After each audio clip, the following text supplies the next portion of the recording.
right, welcome everybody back for another episode of DeFi Revelations. For those that don't know me, my name's Kirk. I'm the head of business development for Revelo Intel. Revelo Intel is an institutional grade research firm. We focus on making life easier for retail and institutional investors alike that are looking at DeFi. We have a lot of protocol partners. One of them is RedStone Oracles, who we're going to have on today. We've got the co-founder, whose name is Marcin, and we get into it. We get into the business model behind Oracles. I think their strategy for growth, which is critically important in my opinion, if you're evaluating a company in general. But specifically, I think in the Oracle field where Chainlink has been such a dominant player for so long, and obviously they've got a lot of the market share so far. So we get into all of that with Redstone, right, and how they're thinking about their own expertise and just kind of focusing on what they do well, which I think is vitally important. Redstone has had an explosive growth in 2024, almost doubling its market share in terms of like value secured by its Oracle systems. And really their plans for the future are very exciting as well, as far as how they're thinking about integrating AVS from Eigenlayer or, one of the other providers there. And really the synergy that they're thinking about for their token launch as well, and how they can keep their token aligned with their ecosystem. So we hope you guys enjoy. I certainly learned a lot. I'm sure you will too. And as always, if you enjoyed the episode, I encourage you to like and subscribe. And definitely check out revelointel.com. We're going to have a lot of content coming out on Redstone Oracles. So enjoy. We got a great guest. We've got Marcin from Redstone. For those that don't know Marcin, he is the co-founder of Redstone Oracles. Redstone has seen, in my opinion, a pretty healthy rise here in the last year and a half. So definitely excited to have you guys on and talk about it. First and foremost, want to get into yourself, how you got into crypto, and maybe give us a little bit of background on like the origin story of Redstone. Of course, happy to. So, hi everyone, Marcin over here, one of the co-founders at RedStone Oracles. I've been in the crypto space since late 2017 when I was writing my bachelor thesis, and I picked blockchain and Bitcoin fundamentals and how it works from the technical and economical point of view as the major topic of the thesis itself. That led me to work in the first job during my studies in early 2018. That was around the ICO boom. I got scammed over there, didn't get 2 months of salary as the first job ever in my life. And I was like, all right, probably I should find a real job, not in this beautiful internet money where I don't get a salary. Therefore, I had kind of a break in terms of professional exposure to crypto. I was always following the news, but we're expanding more on the product management, project management side in a couple of startups. Then in 2019, 2020, I joined Google Cloud as a product slash program manager over there. And late 2020 was when Jacob, my old fellow from this previous startup that didn't work out, reached out to me saying, "Hey, Marcin, I have an idea how to disrupt oracles. You probably know Chainlink, that is the only major player on the market, and they have limitations. And I have an idea how to create a model that is more scalable and is going to basically suffice in the world of omni-chain future." And I was like, of course, let's go. It sounds like a fantastic opportunity because I knew Jacob was exceptional developer at that time. Like he was one of the most respected devs in Poland in terms of like blockchain distributed systems. So I had very little hesitation to join him on the journey. So that's how we started. And fast forward to today, we have, I believe, 28 people right now, maybe 30, because we are scaling the team, actively recruiting. Right now, we're looking for a CMO in case anyone who could be a good fit is watching. Please apply via our website. And we are the fastest growing Oracle in 2024 in terms of number of clients, number of chains we support, and the total value secured that we grew from January of this year. And maybe 2 words about Jacob that couldn't unfortunately join today. Software engineer with 20 years of experience, used to be smart contract auditor, freelance, and with Open Zeppelin. Previously CTO of 2 startups, and also a very nice person to work with that I'm very fortunate to be a co-founder with.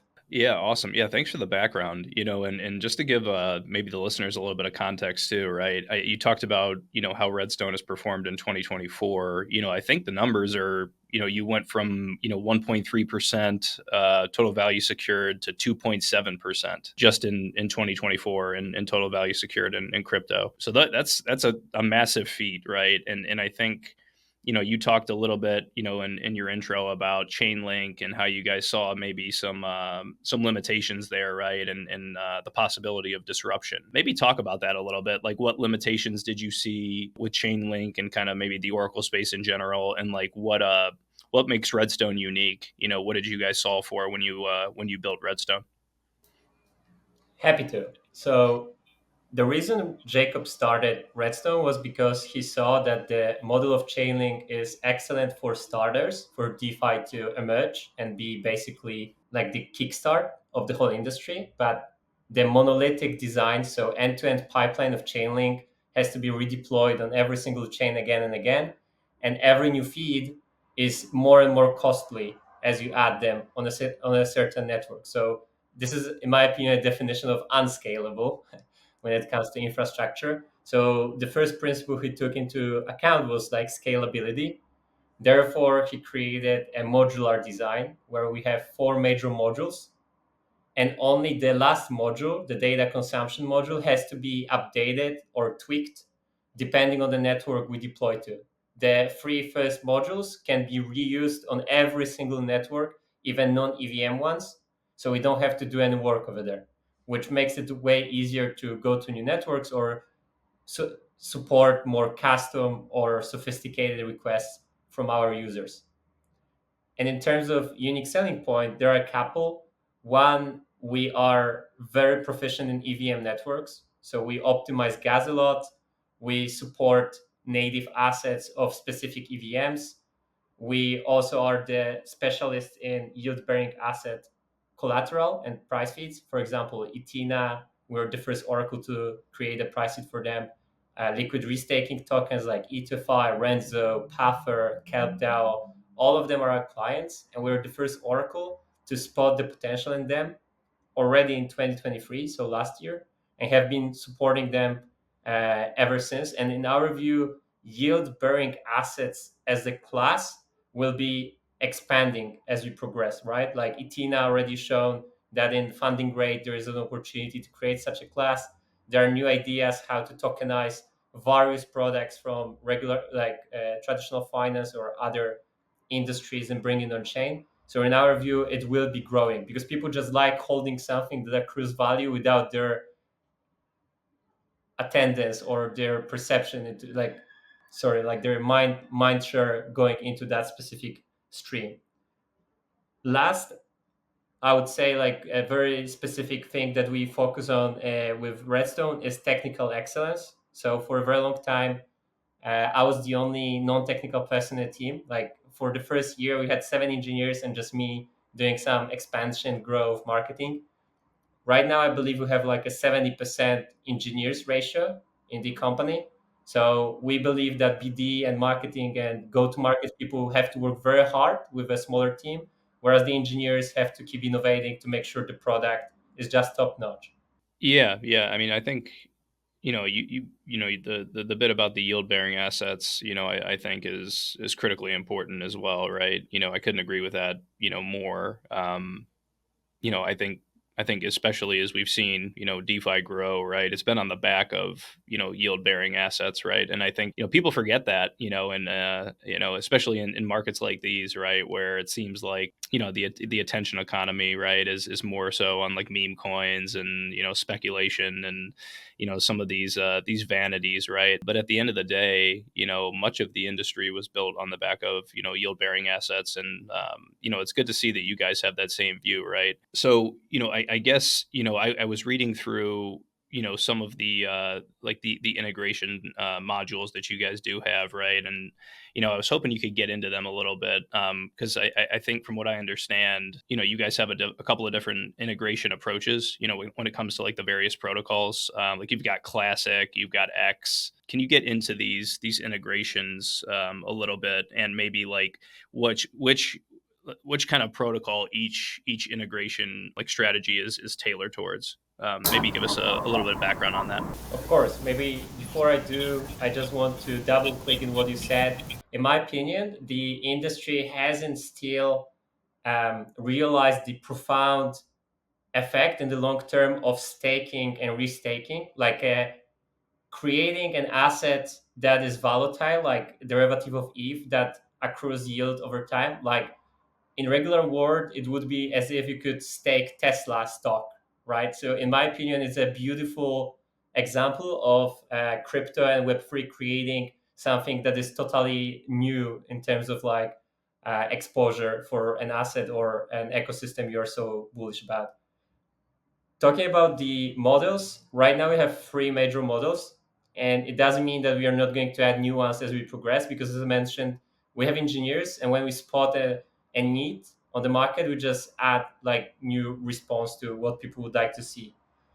This episode is brought to you by Pendle. Pendle is the market leader in the DeFi yield sector, operating as a permissionless yield trading protocol, facilitating the tokenization and splitting of any yield-bearing asset in DeFi, while creating an avenue for users to express their views on future yield or earn a fixed rate with their assets. Learn more at pendle.finance. So before I mentioned, we have four modules. There is a data sourcing module, data providers module, where they aggregate the data aggregation module from providers, which is called data distribution layer.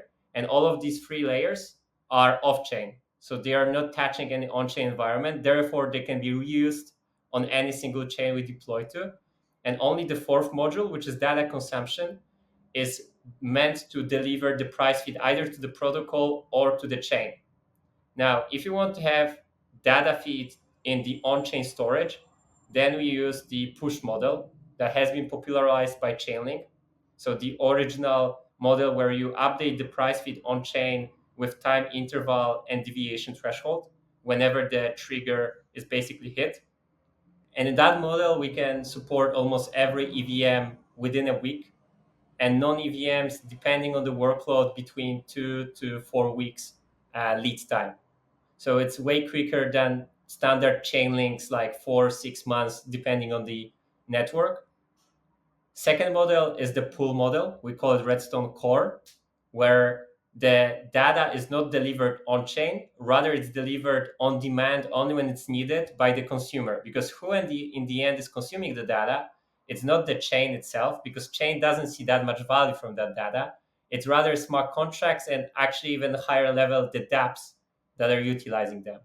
So imagine Gearbox that is right now using RedStone pool model. When you click sign transaction on Gearbox frontend or like via Gearbox app, to your transaction call data, a signed data package is quickly attached, and basically you become a delivery man of this data package on chain, and you're the one responsible for paying additional gas for the delivery, because you have the incentive to deliver that because you want to execute the transaction. So this is a kind of a logic over here, and it's very useful when it comes to assets that are more volatile, so would require like quicker updates, and also is more gas efficient in terms, because there are no updates on chain when the feed is not needed. So imagine for a very long time no one traded an asset or needed a price feed, then you don't update it on chain without any reason. And the third model is called X, that is specifically created for perpetual markets, because over there is a problem of front running. So the price front running problem is when a price is known on chain before the trade is executed. So someone can basically front run your transaction and extract value from your position. So here we created a deferred execution model where first the transaction is registered on chain and only executed on the very next block together with the data being delivered. So there is no moment that the price is known before the execution. Rather, it goes together with the execution itself. Gotcha. And maybe this is a good segue into something that I think you guys have recently, touched on, which is OEV, right? Which is what Oracle extractable value versus like, everybody's, familiar, I think, with MEV at this point. Maybe get into OEV a little bit and how it differentiates from MEV and kind of, I guess, counteracts MEV. Because I think you just touched on it a little bit with the description of the X module, but maybe explain that a little bit in more depth for us as well. Of course, happy to. So Oracle extractable value is a sort of like a subsection of MEV, I would say, that is created with Oracle updates. MEV mainly trades about DEXs, so decentralized exchanges and perp DEXs as well. OEV many times is related to either lending or CDP or perp DEXs protocols. Because of it, they rely on Oracle, and once the price feed is known for a liquidation, usually, then you can extract some value. So I can give you a simple example of a lending market, for example, Morpho. Right now, there are some markets on Morpho Blue that are utilizing Oval as a product for OEV capture that utilizes RedStone price feeds. So again, Morpho is a lending protocol, Oval is a tool for capturing OEV, and RedStone is an oracle providing the price feed. What happens over there for specific markets that is deployed to is when you create a position, for example, with Puff ETH from Puffer, and then at a certain point you're getting liquidated, instead of the liquidation bonus being eaten by the MEV bots when the position is sold on chain on DEXs, you create a kind of like a priority pass for which people can bid to then liquidate the position without MEV being incorporated into that transaction. So to simplify the flow like on a pretty high level is like you're buying an ability to liquidate the position without MEV, and then there's a short period for the auction for the bidder that is willing to pay the most. And the money that is collected that way can be redistributed to the protocol, to the users, to people that got liquidated, or the oracle. So basically, there are many ways how you can do that. Right now, with Morpho, we are focusing on the distributing that back to the users on Morpho to incentivize more lending on the platform and borrowing on the platform itself. Gotcha. Yeah, I find that fascinating. Just because it's just another way to recycle fees, right, and use those incentives. I guess however you want, right, but for somebody like Morpho, or whoever the platform is, using those to like start fueling more growth, it is interesting to me, right? Because I think so many people for so long have been focused on throwing token incentives at everything, and if you can find ways to actually use fees, right, or economic activity to spur that growth, then I think it creates a more healthy environment for DeFi as a whole, as we move forward. So yeah, it's definitely when I was reading about that, I was like, this seems like something very very interesting for the future to kind of be aware of, right, and kind of keep in the focal point.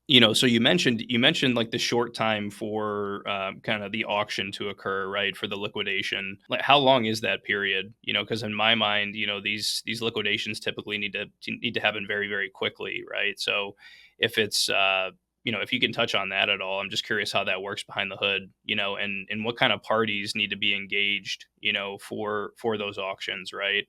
Like, I'm sure obviously there's like liquidation bots and other parties involved, but what stops maybe like the MEV bots that are currently taking advantage of the MEV from participating in the OEV system as well? Very good questions. And the complexity of OEV is fairly broad and deep. So it's like a lot of engineering and short time frame problems that have to be solved over there. But I would like to here divide that into two spheres. One is Ethereum mainnet, and the other one is everything else, because Ethereum mainnet is by far the most advanced in terms of tooling, in terms of basically MEV that's happening out there. Fees are higher, so also the stakes are usually higher. So the liquidations sometimes happen to be, I don't know, $10 million, not like $100. So over there's actually value to be captured. And in example, Oval itself right now is designed to work on Ethereum mainnet itself because it utilizes Flashbots technology for basically the auctioning system. How long it takes in oval, I don't remember, a couple of seconds. So I would have to double check the specific number of seconds. But the importance is like the block time in Ethereum, right? It's also 12 second to the best of my memory. So there is like some momentum that you can create that auction. When you're talking about more performant ecosystems, let's call it Arbitrum, that is super fast, or even Optimism with, I believe, like 2 seconds, then you already have to increase the performance of the solution you're using. Right now, we are building also OEV pipelines because OEV is so complex that it's pretty hard to create one solution that covers perfectly all of the ecosystems because there are so many nitty gritties in the implementation. Also, availability of MEV auction mechanism, how much liquidity there is on chain for liquidation of the positions on lending markets, the diversity of collateral that is used on a specific market, and so on and so forth. So that for Ethereum, we can probably create one product that can not be necessarily applicable to other chains. And now with RedStone, we are working on an OEV solution that could work on any EVM network that has a block time around a second or slightly less.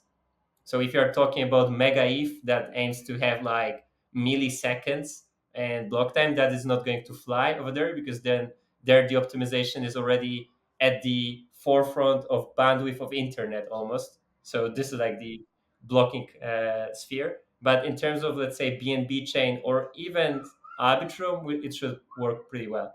Pair Protocol is the first and only trading platform for narrative trading. Their technology unlocks the ability for anyone to pair trade. For example, if you think ETH will outperform Cardano, you can long ETH ADA in one click with leverage. Or perhaps you think Pepe will continue to outperform Doge. You can long Pepe Doge. Again, all in one transaction. The combinations are endless. Learn more at beta.pair.garden. Gotcha. And I'm assuming, RedStone, I guess from an economic level, because I want to start talking about, the economic business model behind RedStone, right, and where you guys capture your fees. But I'm assuming that you are taking a fee, for providing the infrastructure for those services as well. Or are you offering this more as a public good right now?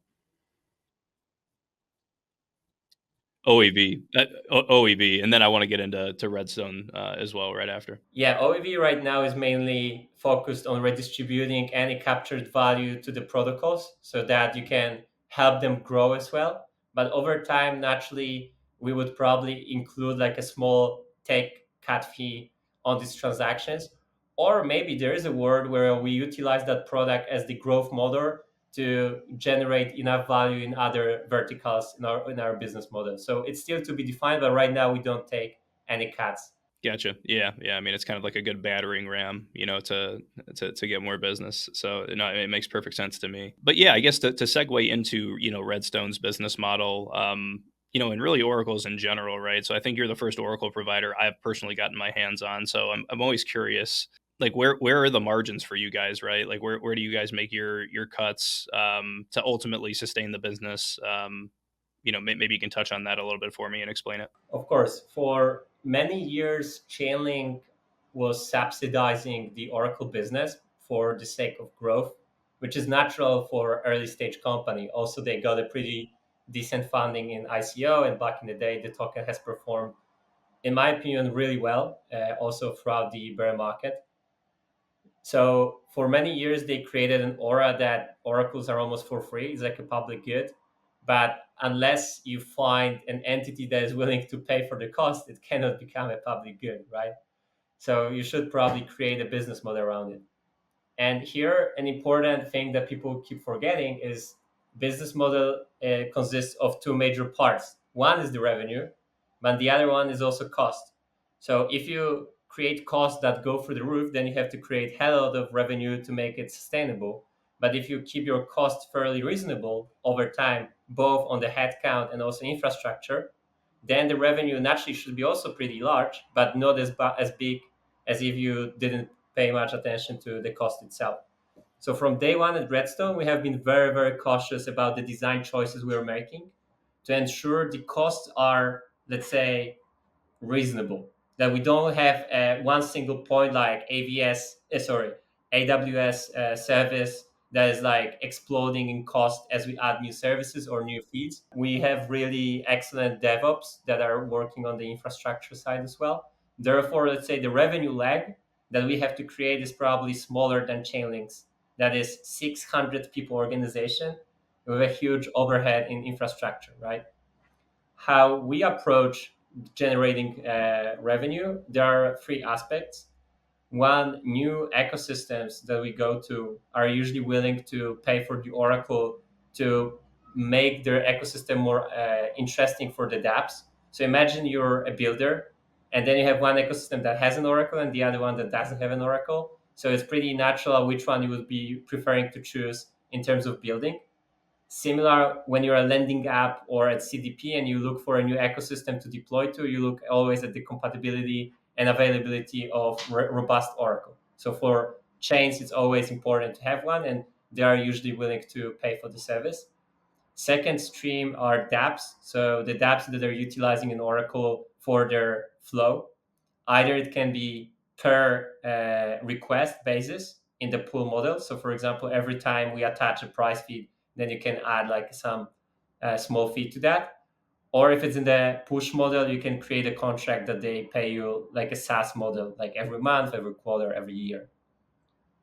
Last but not least are bespoke solutions. So for example, if you're a real world asset provider or any other party that needs a new price feed, then we can spin up a price feed for you. So for example, EtherFi is our client because we created a price feed for VETH, which is their liquid restaking token that is right now delivered by RedStone to, I believe, 7 or 8 chains.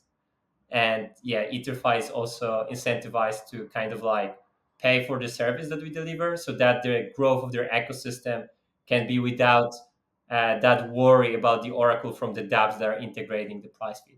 Right, right. Yeah, I mean, I think that that makes sense, especially as we, you touched on earlier, the yield-bearing assets. I think like the new generation of these yield-bearing assets, they're looking to move cross-chain like much quicker, right? I think than in years past, so I think it's important to have, infrastructure on the Oracle side that's flexible, that can kind of serve that demand, very quickly. Because again, these L2s, these alt L1s. I mean, I think we've seen, right, from the venture capital side that there's like an abundance of these these new performant L2s or L1s coming to market.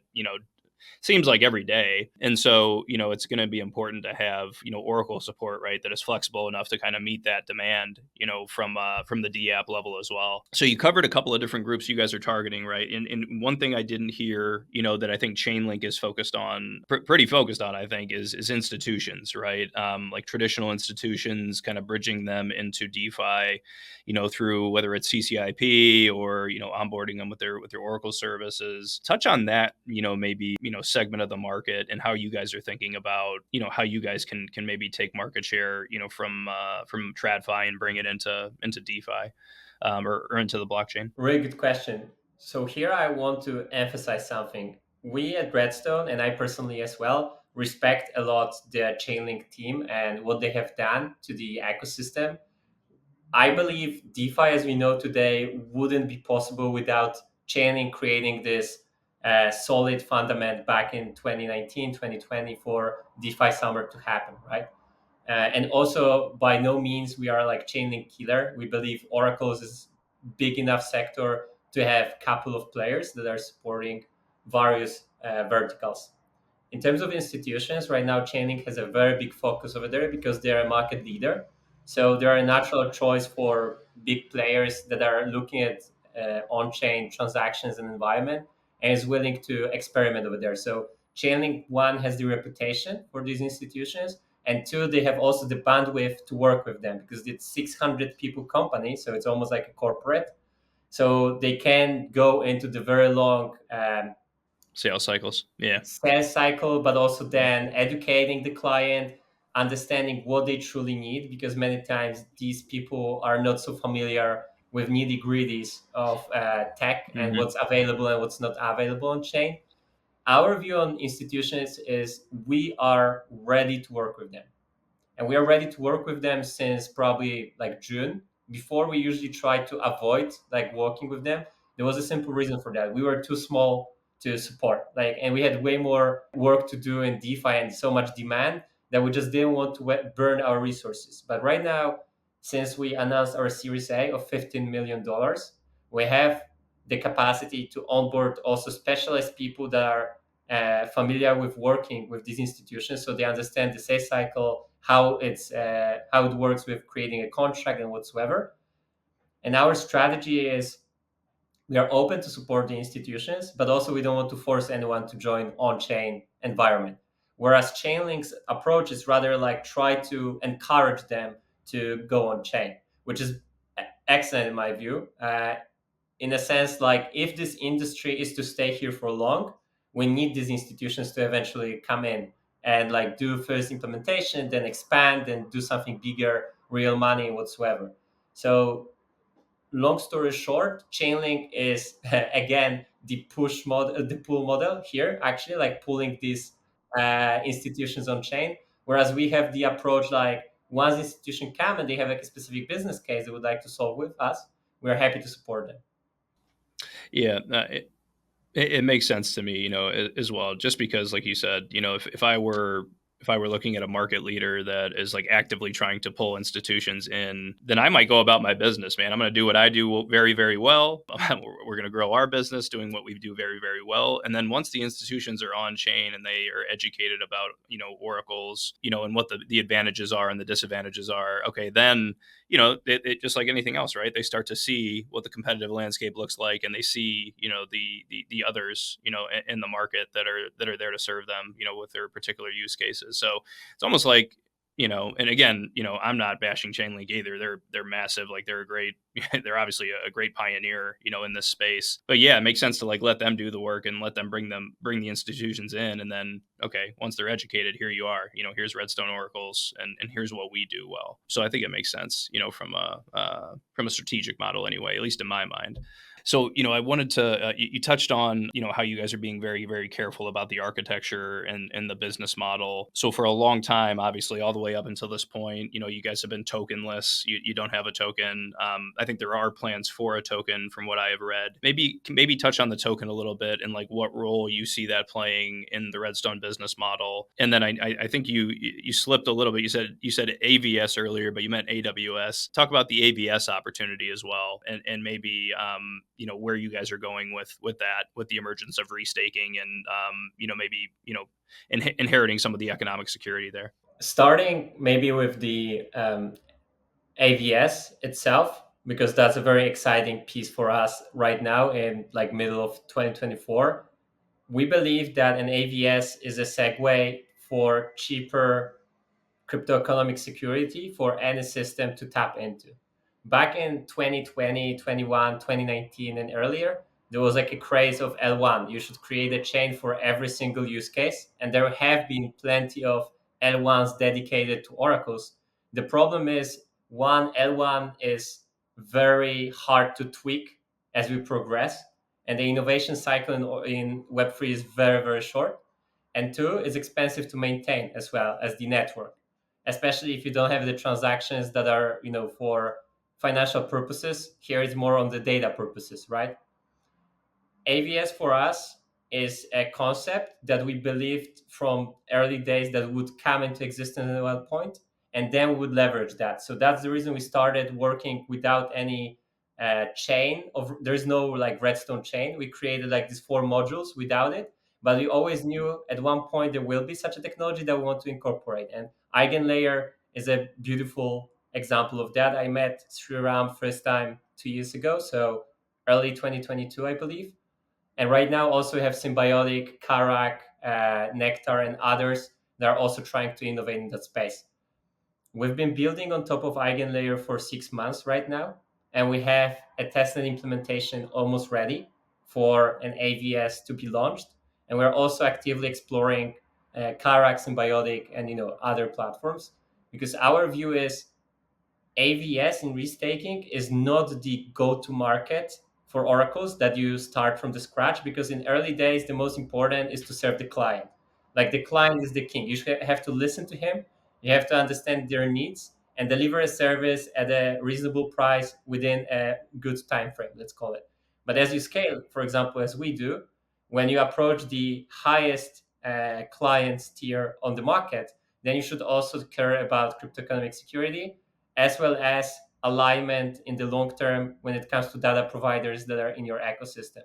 So that's why we are looking into implementing and enshrining AVS into our data flow in this data aggregation model. So module number 3 I was talking about earlier. So the one before going on chain, because there we can use AVS for data aggregation logic, slashing, and then delivering data for the on-chain environment. That makes sense. Yeah, the just to step in for a second. Yeah, I was curious about this, because I think one of your strengths, obviously, and I think this about a lot of apps out there, right? I am actually a pragmatist when it comes to decentralization. I think there's you know places and times to decentralize, but I think you don't decentralize everything because ultimately that hurts. It hurts, time, at the end of the day, most of the time. So what I'm hearing, I guess reading between the lines here a little bit, is that you guys are looking to implement, this decentralized security in a way that's not going to affect your speed, right, and your flexibility, where you're keeping most of that still off chain, and then utilizing eigenlayer, or whatever, restaking layer, at the aggregation level where it makes sense. I think that's what I heard. I think I'm confirming that that's correct. Okay, cool, because that answers a lot of questions for me, because I was wondering how you guys were going to balance kind of like this, this need for economic security versus like the need for speed. Almost. So yeah. And this is a beautiful segue to, I believe, the most important part, at least for me, of the conversation, which is what is coming in the future for Redstone. Because so far we've been mainly talking about what we've already done, Yep. but we have raised Series A from investors for a specific reason, to become the market leader over time. And how we want to achieve that is by executing on the vision of creating the most performant, accurate, and resilient Oracle ecosystem on the market. And how we want to achieve that is to keep utilizing this modular design and creating flows that are dedicated to types of clients. So we are going to have a flow that will be utilizing the AVS itself with cryptoeconomic security, that will be probably not so performant as centralized services, because naturally decentralization ultimately means lower performance. That's Yep. given. And Yep. some people care about, let's say, decentralization, economic security, and some people don't. They care about performance. And we can create two separate flows for each of Mm. these types of clients. So that's the reason we've never wanted to enshrine it from the very first day and make it our go to market, because then the clientele is different, right? They have Yeah. different goals and expectations from a specific product. So over here, what we are going to do is to have one line that will be utilizing AVS to ensure the cryptographic security, and the second line that will be the most performant Oracle. So far, we haven't spent that much time on, let's say, low latency and the performance in terms of delivery of the data. But we believe with proliferation of these new chains like Monad, Mega Eve, Bera chain, and Hmm. so on, like even Arbitrum, all of them are very high TPS and extreme efficiency and performance. And we want to be part of that long term game. Therefore, we utilize right now these excellent engineers we have in our team to focus on making, let's call it, the pipes the most efficient. Because if you look on the competitors in the market, Chainlink has a very big product that is slow to move, and they have a lot of legacy in the product itself. This is Yep. also one of the reasons they are chasing institutions right now, because they know in the performance game they might not have the best cards, right? And institutions usually don't care about that much about the performance. They look at being good, having good PR, having Hmm. a partner that is ready to work with institutions, all of the aspects I told you about earlier. And when Yeah. you look at PIF, they have focused a lot on performance, but they did that using ready components.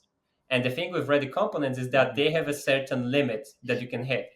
So they utilize wormhole for cross-chain transfer passing, which of Yep. course adds latency because it's another like piece of software. And two, it adds a lot of cost because bridges have never been made to transfer data packages. They have been made to create to pass uh, assets that have value. So every single data package is a very low value. Hmm. Therefore, transferring with wormhole is pretty expensive actually. PIF also has PIFnet, which is a blockchain. And again, Redstone has never created a blockchain. Blockchain is it's Solana fork. So the performance of PIF right now is the ceiling is Solana, which is okay, performant, but it's not the most performant chain that is going to be there in the next year or two. Like Mega ETH is already more performant, and to the best of my knowledge, Monad is going to be more performant either. So that's the way we are thinking about like expanding and going into the future. Gotcha. And then I think the last thing to touch on then, I guess, is where does the token play in to that future as well? Yes, Give us a little bit of I guess, insight on that. of course. I wanted to first touch on all of these Oh, because absolutely, it's like important info for the token itself. How we are absolutely. thinking about token is having it launched fairly soon. I cannot tell exact dates, but I can just tell you that we are in the preparation mode for the token launch to happen. In terms of the utility, we will be introducing that data providers have to collateralize RedStone token in order to be able to provide feeds in our flow that is subject to slashing in case they either stop delivering data feeds or they Hmm. misreport the data feed. All the Redstone holders will be able to delegate a portion of their tokens also to data providers they believe are the best to perform in the ecosystem and also earn like a partial fees on top of that. We cannot yet specify numbers and the exact flow. The reason is we are working with restaking to be implemented over there. And most likely the token, Redstone token, will be also a part of the AVS or other technology for restaking we are going to end up using because it's a natural like synergy out there. And the reason we cannot say specifics yet because neither EigenLayer nor Symbiotic nor Karak have launched mainnet.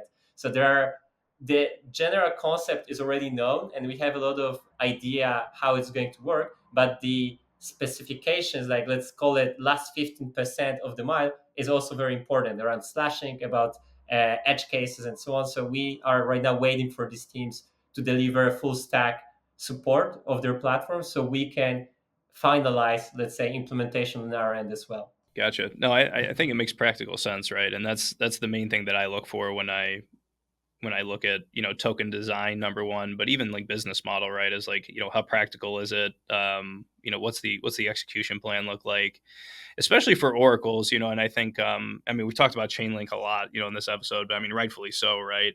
But I often wonder, like the utility of the token itself and how like synergistically it's tied to like the product, at the end of the day, right? So it's good to hear that you guys are kind of thinking about like the token and its utility and how it can actually be used to, I think, further the goals of the ecosystem, but also like, kind of marry, your supporters and your users to the system, so that way they have a stake in it almost. No, so it's been great, Marcin. I think it's a good time to wrap up, the conversation. Any closing thoughts at all, and then I'll kind of give my thoughts as well. That was very fun. One thing I really would like people to remember about Redstone in the whole Oracle race and game is that we are the most pragmatic Oracle on the market. We truly hold our boots on the ground whenever we take any decision, and we try not to be fluffy and very visionary. Like we are visionaries, but we try to be very much bounded to the capabilities and the reality that we see over there.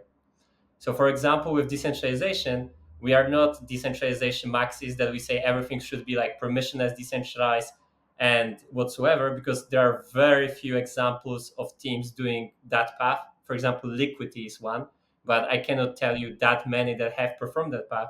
The reason is for a decentralized system to be created, it has to be very simple. Like it should do very basic thing. And for example, Liquidity itself, it just takes ETH and produces LUSD, right? So there is a very simple logic to that. Oracle has to evolve and adapt to the market as it progresses. So we care about being decentralized sufficiently, but also support the market as it expands, right? So it's I would say, very pragmatic approach. On the other side, we also don't want to just go for full centralization because we see right now players on the market going that direction. The reason we are building the AVS is because we also do care about the values of this ecosystem, and we believe this distribution and decentralization is for the reason over there. But there has to be a balance. It's not like a 0-1 game. Yeah, no, I appreciate it, Marcin. Yeah, this has been a great conversation for me. I'm sure listeners will appreciate it as well. Just really understanding, I think, like the business model and the thought processes behind oracles, which I think is like critically important. Obviously, it's a critical service to DeFi, and into blockchain, right? So making sure that the companies behind the oracles have sustainable business models and sustainable plans for growth is important, on that level as well. So it's been great, for the listeners. Check out the show notes. Obviously, we'll kind of guide you on where you can find, RedStone on their social channels, where you can find Marcin and Jacob, the other co-founder, and certainly check out Revelo Intel as well. We'll have a lot of information coming out, and in-depth reporting, on what Redstone is doing, as things progress, here in the market. So, thanks again, and we'll see you guys next time on the next episode of DeFi Revelations. Thank you a lot for having me, and also join Redstone Expedition, which is our community program that leads towards the token launch that is approaching.